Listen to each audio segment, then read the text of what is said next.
Fatahoarana ny fanambarana ny solombavambahoaka maromaro ny farany herinaratra teo nitondra fanazavana mahakasika izay ary ny solombavambahoaka voafidy tao Ampany Andriamatoa Malmon Laisoa ary isan'ny nitondran'ny fomba fijeriny tao anatin'izany moa ny amin'ny mbola iarahan'ny antoko politika misy azy dia ny vondrona iaraka isika manohana ny fitondrana hatrany izy ireo raha ny fanazavana. Manana ny fitsipika mifehy azy ary tsy mbola nitonona ho mpanohitra amin'ny fitondrana ankehitriny ny vondrona politika iaraka isika. Izay ny nambaran'Andriamatoa Malmon Laisoa solombavambahoaka voafidy tao Ampany tamin'ny anaran'ity vondrona politika ity. Ity no fanamariana nentiny tao aorian'ny fanambarana nataona andiana solombavambahoaka izay nanome tsiny ny fitondrana misy ankehitriny. Izahay iaraka isika moa zany dia fikambanana hoe mijoro ara-dalàna. Ka ao anatin'izany fikambanana zany dia misy rafitra no mifehy ny fikambanana izay misy anay zany. Ka raha ohatra misy fanambarana na indrindra mikasika ny position ny fikambanana iaraka isika amin'ny fitondram-panjakana dia tsy maintsy manaja an'izay rafitra ifampifehezana zay.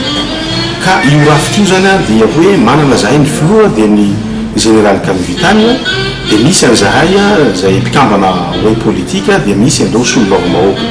Ka na ny député de Madagascar ato anatin'ny fiaraka isika na ny filohanay ny général Kamvital dia tsy maintsy misy fifandiniana raha ohatra misy fanambarana tokony atao mikasika ny positionay amin'ny fitondram-panjakana.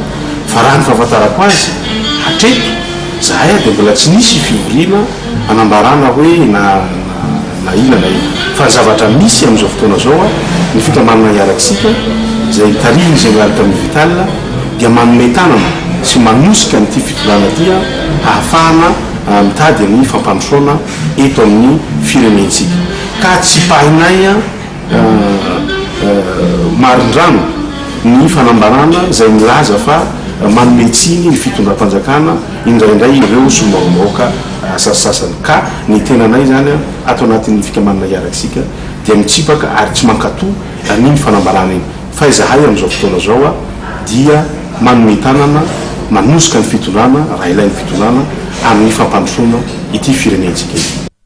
Ho an'ny fanomanana ny fifidianana ho avy kosa dia vonona hisedra fifidianana ity vondrona politika ity. Pirofo ny fandresena vonjimaika ho an'ny vondrona ity tao Bersursirpiny.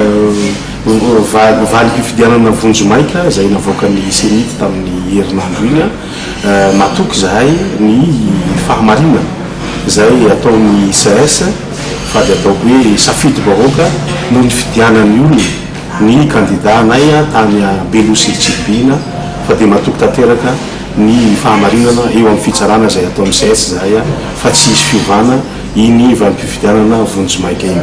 Ny manaraka an'izay moa ny fifidianana mbola atao rehefa afaka kelikely ihany dia miandritsika ny toetra raha eto amin'ny firenena fa ny fikambanana iaraka isika dia matoky zahay fa ametraka candidat amin'ny fifidianana.